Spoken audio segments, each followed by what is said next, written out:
사건을 살펴보니 1심에서 누락된 감정물이 있었습니다.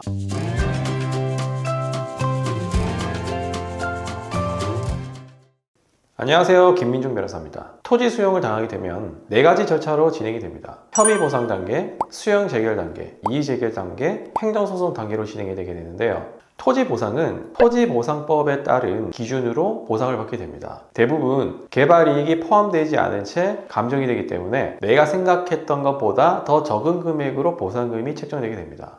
토지 보상은 각 단계마다 수용 보상금을 증액시키는 방법과 절차가 있습니다. 오늘은 행정소송에서 수용 보상금을 증액시킨 사례에 대해서 한번 설명을 해드리고자 합니다.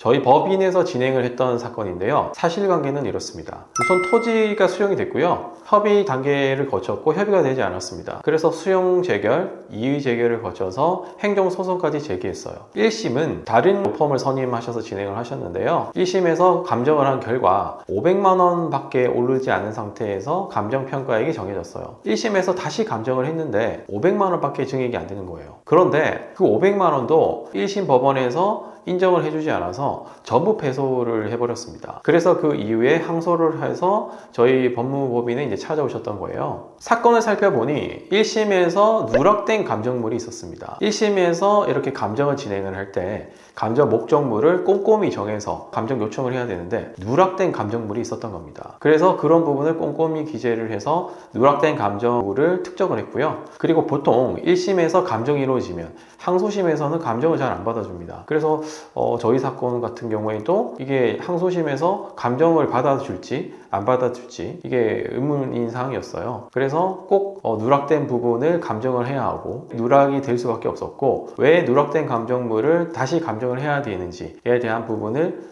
준비를 했습니다. 그리고 두 번째는 저희 의뢰인이 나무를 심었었는데요. 그 나무가 꽤 울창하게 자리를 잡아서 거의 유원지처럼 될 정도로 이렇게 울창하게 잘 자란 상황이었단 말이에요. 그래서 저희가 유원지 정도의 가치를 인정받는 감정 금액이 책정되어야 된다라고 주장을 했어요. 그래서 단순히 개별 한 그루로 볼 것이 아니라 저희가 이렇게 유원지를 예전부터 힘써서 갖고 왔던 것들이 다 인정이 돼야 된다. 그런 가치들이 다 반영이 되어야 한다. 라고 주장을 했고요. 그리고 세 번째로 문제가 됐던 것은 비교 표준지에 대한 부분이었습니다.